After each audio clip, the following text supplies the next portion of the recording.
Inject party, is it still there? Inject party itakaa kwa kabati. Okay.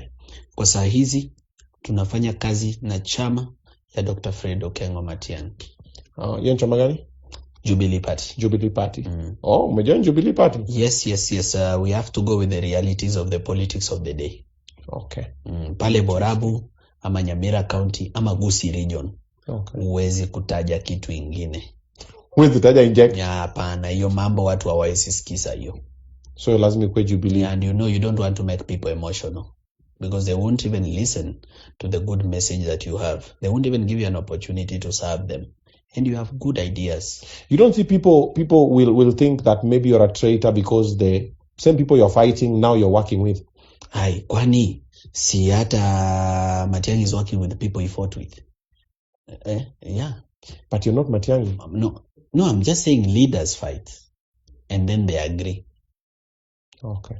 So yeah, I mean, if that was the rationale, then Gachagua should be complaining that he was arrested during Matiang'i's time, when Matiang'i was CS for Interior. But you see, the politics of the day is that they have to work together to get to a certain national goal. So we don't put any grudges. Nilisema mambo yenye nilisema.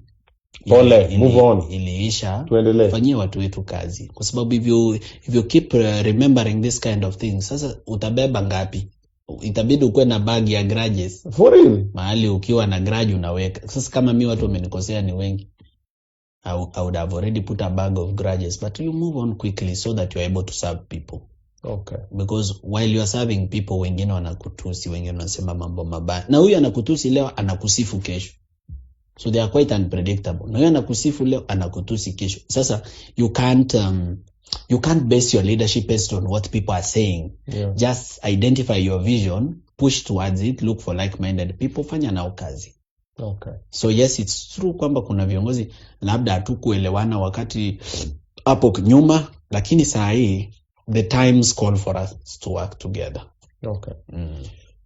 How do you see the coalition working? The coalition for opposition or for government? For opposition. Opposition. Iko kazi.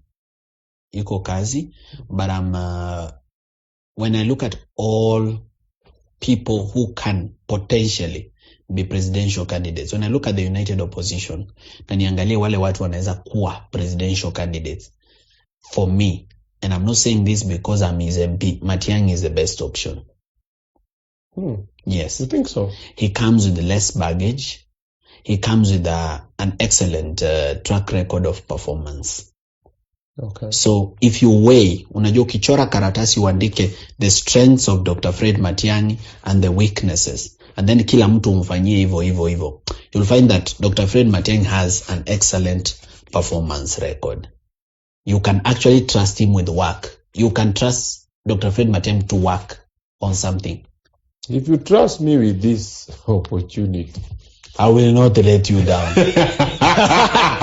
What of, you've seen the story of people saying when Matiang'i was, I think, in Interior, guys were being found in River Yala, and there's nothing much that he did about it. You've heard the stories, of course. Yes, I've heard the stories. They feel like he was an enabler for that. It's unfortunate. But you see, when you are the CS Interior, a lot will happen, some of which may even be beyond your power. I'm not defending him. I mean, this is a question for him. I'm just saying, when you are the CS Interior or minister up there, and something happens to some random person down in Migori or in Wajir, it feels like you're not doing your job as a CS Interior. But you know, this is an unfortunate incident. Ni kama sasa Murkomen is a CS for Interior. There was a fire in a school that burnt kids. But you see, as a CS Interior, how much more would he have done? In fact, the school of the Ministry of Education would have done more by ensuring schools are safe. There's fire escape. You know, there's all these things. So the policy was supposed to come from them. So even if you blame him, so say he's coming too late after the incident has happened, which is an unfortunate incident. Ni kama tu blame CS wa transport juu kuna accident.